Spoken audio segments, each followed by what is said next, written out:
Hey guys, welcome back to the channel. Today I'm going to show you how to download Localsend on Windows 11 PC.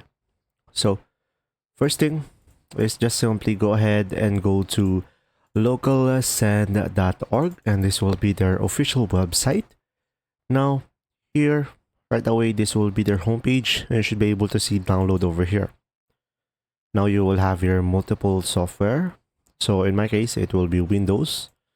And now from here, you will just simply go ahead and select exe over here.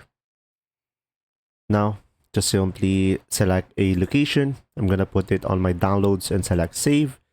And now click on the folder icon over here on the top right and double click on the Localsend.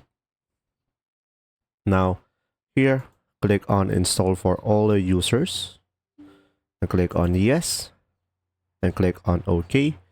This will be the language. And now select a file location, click on next, and you could have an option to create a desktop shortcut.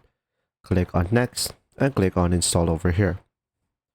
Now you should be able to finish it, and you will have an option to launch it right away. And from here, you should be able to download the Localsend into your Windows 11. I hope this video helped you understand more. Thanks for watching.